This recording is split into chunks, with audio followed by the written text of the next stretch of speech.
Bapak Rustiono dan Bapak Fauzi, serta rekan-rekan sekalian. Izinkan saya memperkenalkan diri. Perkenalkan, nama saya Putri Soleha, NIT 23324682. Dan ada beberapa rekan saya yang bertugas pada pemaparan materi sesi kedua ini, yaitu penyaji Dimas Cakra Ariputra, pembahas 1 Ridwan Dermawan, pembahas 2 Firly Ferdiansyah, dan juru kamera kita yaitu Hafizatul Aulia. Untuk mengefisienkan waktu, langsung saja kepada penyaji, dipersilakan untuk naik.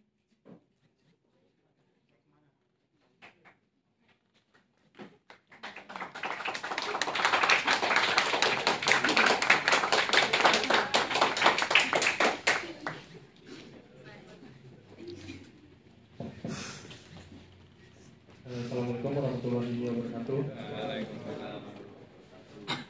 Nama baik di masyarakat kita, saya di sini sebagai penyaji. Mohon izin Bapak dan rekan-rekan sekalian, saya akan langsung membahas poin yang saya kerjakan, yaitu materi C2. Poin pertama yaitu konflik agraria berlangsung lama, bahkan bisa mencapai 1 abad. Seperti yang terjadi di Desa Pakel di Banyuwangi, masyarakat masih memperjuangkan hak atas tanah mereka berdasarkan akta yang keluar pada tahun 1929. Sementara itu, perusahaan mengklaim kepemilikan dengan hak guna usaha yang diberikan oleh pemerintah. Poin kedua, sebelum Undang-Undang Pokok Agraria atau UPA pada tahun 1960, Indonesia memiliki 2 sistem hukum tanah, yaitu hukum agraria kolonial seperti hak Eigendom, hak Hofstall, dan hak Erfurt, dan hukum adat seperti hak lain. Nah, setelah UPA, hukum agraria kolonial ini dihapus. Nah, tetapi konflik akibat dualisme hukum ini masih berlangsung, terutama pada sengketa tanah masyarakat dengan perusahaan. Poin ketiga, peran negara dalam pengelolaan tanah.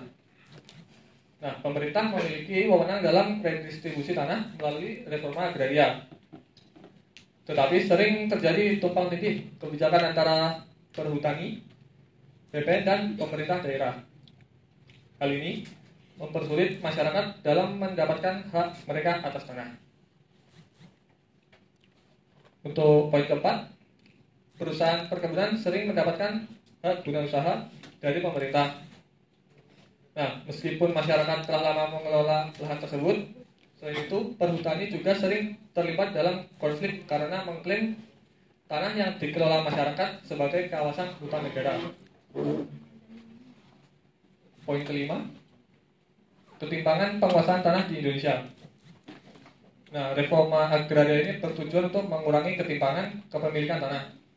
Tetapi data menunjukkan bahwa sebagian besar tanah itu dikuasai oleh segelintir perusahaan dan para elit politik. Sementara itu, petani kecil dan masyarakat adat seringkali tidak memiliki sertifikat tanah, yang membuat mereka rentan terhadap pergusuran dan konflik agraria. Sekian, terima kasih. Saya kembalikan ke moderator. Baik, selanjutnya untuk pembahas 1 dipersilakan maju ke depan untuk memaparkan kritikannya.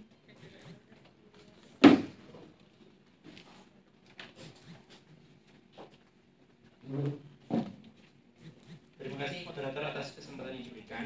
Sebelumnya mohon izin Bapak Aris dan Bapak Fauzi dan rekan semuanya. Pada kesempatan kali ini saya akan membahas maupun mengkritik poin pertama yang telah disampaikan oleh penyaji, yaitu penyebab konflik agraria dengan konteks konflik sosial perebutan lahan perkebunan yang terjadi di Desa Pakel, Kecamatan Licing, Kabupaten Banyuwangi.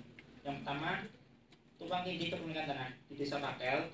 Tumpang tindih kepemilikan tanah muncul seiring dengan klaim tanah yang dilakukan oleh perusahaan-perusahaan perkebunan terhadap lahan yang sudah lama dikelola oleh masyarakat setempat. Dalam observasi awal yang dilakukan peneliti ini berangkat dari pengajuan izin yang dilakukan masyarakat sejak tahun 1929 untuk membuka lubutan yang kini dianggap sebagai lahan perkebunan.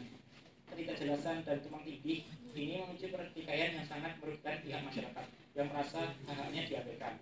Yang kedua, monopoli agraria. monopoli agraria di Banyuwangi termasuk di Desa Pakel terlihat dari dominasi yang dilakukan oleh perusahaan-perusahaan besar dalam penguasaan lahan pertanian. Perusahaan-perusahaan ini cenderung memiliki kekuatan politik dan ekonomi yang mengakibatkan masyarakat kecil yang biasanya hanya memiliki akses terbatas terhadap tanah terpinggirkan. Hal ini menyebabkan ketidakpuasan dan perlawanan di antara masyarakat Pakel yang menginginkan ke atas tanah mereka diakui oleh dan dihormati. Yang ketiga, perluasan perkebunan. Perluasan perkebunan di Desa Pakel yang seringkali dilakukan tanpa konsultasi yang layak dengan masyarakat lokal menciptakan ketegangan. Masyarakat merasa bahwa perluasan tersebut merupakan pelanggaran terhadap hak historis mereka atas tanah. Dengan terus bertambahnya lahan yang diambil alih oleh perusahaan, konflik antara masyarakat dan pihak perusahaan semakin intens dan tidak jarang berujung pada aksi protes yang melibatkan seluruh komunitas. Sekian dari saya kembalikan ke moderator. Baik, terima kasih atas pembahasan satu. Selanjutnya kita lanjutkan dengan pembahasan kedua. Silakan untuk pembahasan kedua dipersilakan Mbak Fitra.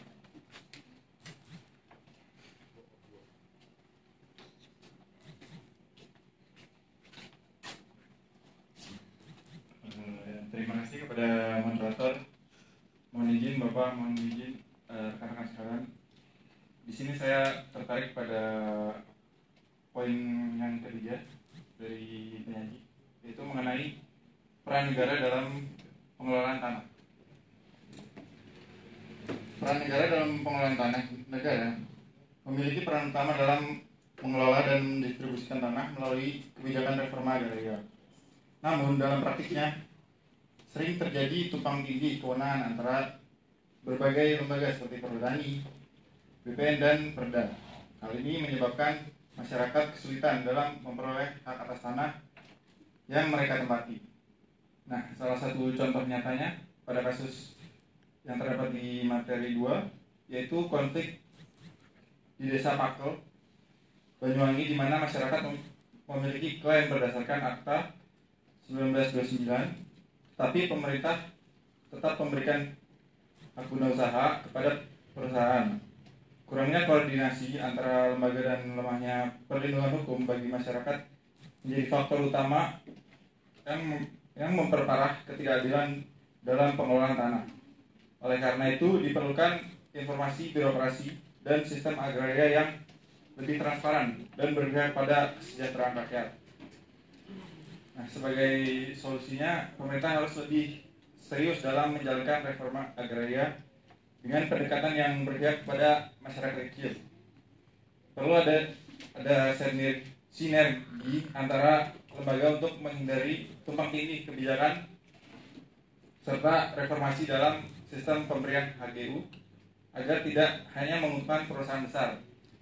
Jika negara tidak segera memperbaiki sistem pengelolaan tanah yang lebih adil, maka reforma agraria hanya akan menjadi jargon politik tanpa implementasi yang mampu mengatasi ketimpangan penguasaan lahan di Indonesia.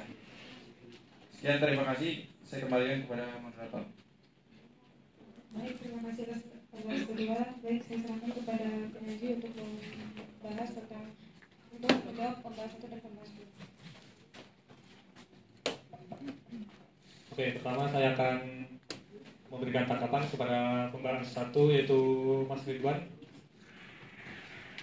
Nah, dalam kasus konflik sosial perebutan lahan perkebunan di Desa Pakel, semua penyebab konflik agraria itu tadi berkaitan dengan kondisi komunitas.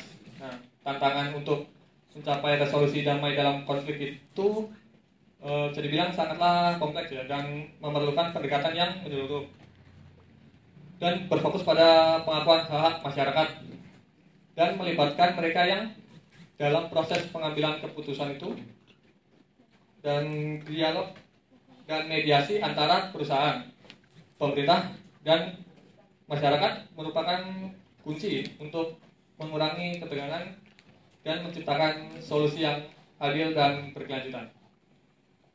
Nah, selanjutnya saya akan memberikan tanggapan kepada pembahas 2, yaitu Mas Firly ya.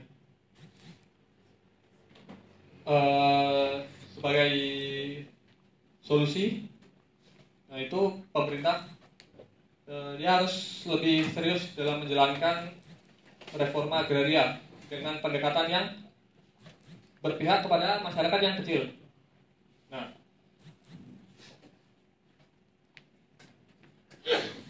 Nah itu ada sinergi antara lembaga mengenai tumpang tindih kebijakan serta reformasi dalam pemberian HGU agar tidak menguntungkan perusahaan besar saja. Jika negara tidak segera memperbaiki sistem pengelolaan pangan yang lebih adil, maka reforma agraria itu hanya implementasi nyata saja, implementasi yang tidak nyata, yang tidak akan mampu mengatasi ketimpangan penguasaan lahan di Indonesia. Saya kembalikan ke moderator. Baik, terima kasih atas tanggapan dari penyaji. Baik, kita tutup sesi kedua ini. Mohon maaf bila ada kesalahan kata. Saya akhiri. Assalamualaikum warahmatullahi wabarakatuh.